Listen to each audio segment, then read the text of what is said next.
Hola, soy Alberto Ferrer, doctor en psicología y terapeuta cognitivo-conductual.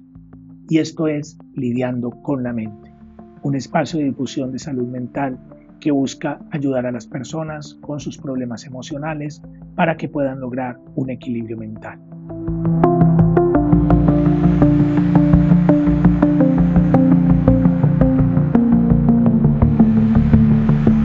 Vamos a hablar hoy acerca de las compulsiones. Como ya vimos en los episodios anteriores, Tomás tenía tanto obsesiones como compulsiones. Y las compulsiones de Tomás eran tanto comportamentales como mentales. Tomás tenía compulsiones comportamentales. Recordemos las que les había hablado en episodios pasados, como devolverse una o dos veces cada vez que él se miraba en el espejo. Otra es tener que tocar los objetos en secuencia. Otra es, si Tomás veía objetos impares, él tenía que mirar otro objeto par para, digámoslo así, para poder tener una simetría y encender la luz un número par de veces. Eso era una cantidad de comportamientos que él hacía. Sin embargo, Tomás no solamente tenía compulsiones comportamentales, él también tenía compulsiones mentales. Sus compulsiones mentales era compararse con otras personas, dedicarse al tema del rechazo laboral y estar pensando que no lo iban a admitir, que él estaba muy viejo para ello, y una rumiación permanente y constante sobre dudas de lo que le iba a suceder en su vida. Acompáñenme entonces en este episodio para ver cómo le enseñamos a Tomás a lidiar con sus compulsiones, tanto mentales como comportamentales. Como habíamos dicho en el primer episodio de esta temporada, las compulsiones, de acuerdo al DSM-5, reúnen dos condiciones. La primera es que las compulsiones son comportamientos y hablábamos entonces de comportamientos como lavarse las manos, ordenar, chequear, simetría, etcétera. Pero también las compulsiones pueden ser actos mentales. Decíamos entonces que eran, por ejemplo, rezar, contar, ¿sí? Repetir cosas, palabras en la mente. Esos comportamientos, tanto comportamentales como mentales, tienen que ser repetitivos. Y esos comportamientos el sujeto los realiza de acuerdo a una obsesión, en respuesta a una obsesión, o de acuerdo a ciertas reglas que deberían cumplirse.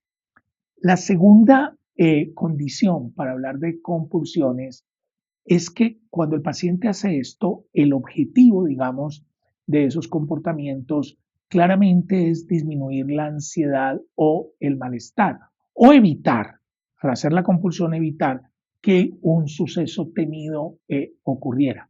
Sin embargo, esos comportamientos no están conectados de forma realista con lo que se pretende evitar, o bien puede ser que claramente sean excesivos.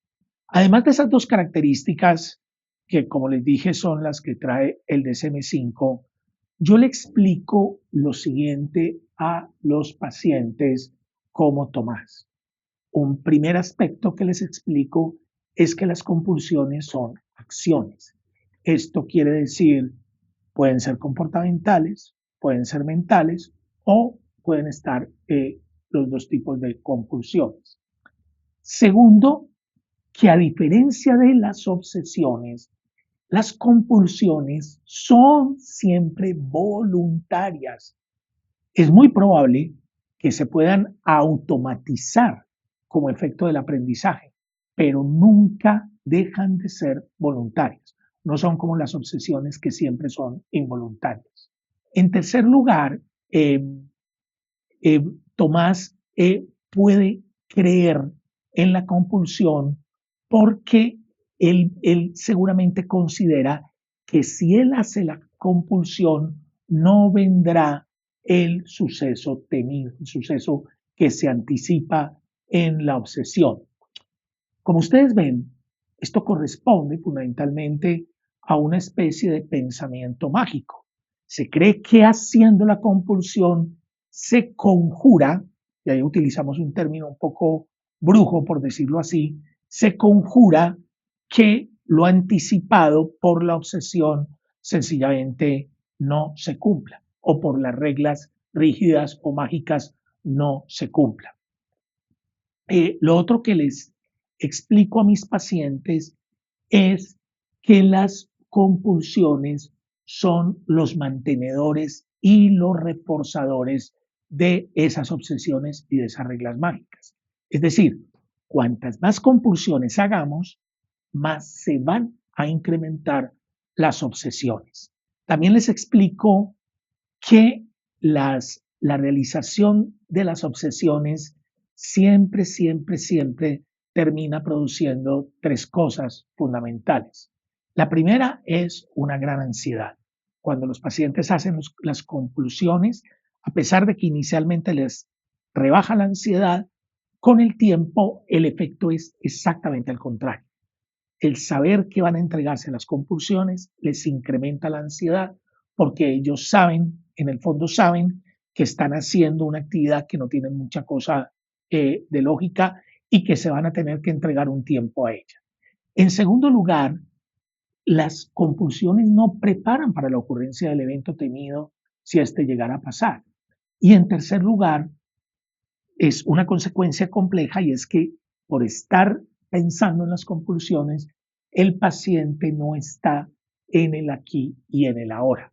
Otro aspecto fundamental es que las compulsiones llevan a los pacientes a emplear una gran cantidad de tiempo, es decir, emplean una gran cantidad de tiempo en sus rituales, en sus comportamientos y eso va a interferir en sus funciones diarias. ¿Sí? Es muy importante tener eso en cuenta. Al ser las compulsiones una actividad, algo que tenemos que lograr, por ejemplo, en pacientes como Tomás, es a que él deje de hacerlas o de tenerlas.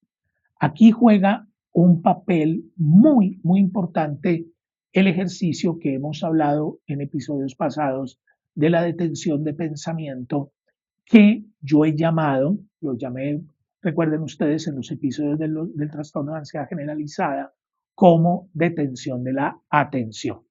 Es también importante que Tomás, como cualquier persona que tiene un trastorno obsesivo compulsivo, sepa que si él deja de hacer las compulsiones, la ansiedad se va a incrementar. Es muy importante que sepan eso. ¿Por qué? Porque en alguna parte de la mente de Tomás, Tomás está total y absolutamente convencido de que las compulsiones son necesarias para poder conjurar la situación peligrosa. Entonces aquí hay algo que les digo a mis pacientes.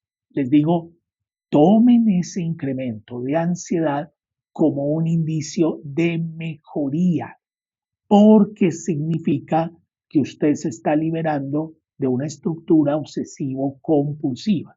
Digamos un poco que es el precio que pagamos por mejorar. También les digo que la ansiedad es siempre, escuchen bien esto, siempre soportable y manejable. Y que la forma de soportarla y manejarla es sencillamente atender a otra cosa, atender a una actividad. En el próximo episodio de Lidiando con la Mente, te voy a explicar lo que es el tratamiento cognitivo-conductual del TOC, del trastorno obsesivo compulsivo. Si ese contenido te pareció útil e interesante, dale me gusta y no olvides seguirme para más contenidos de salud mental. Y recuerda, aprender a lidiar con la mente es un acto de valentía.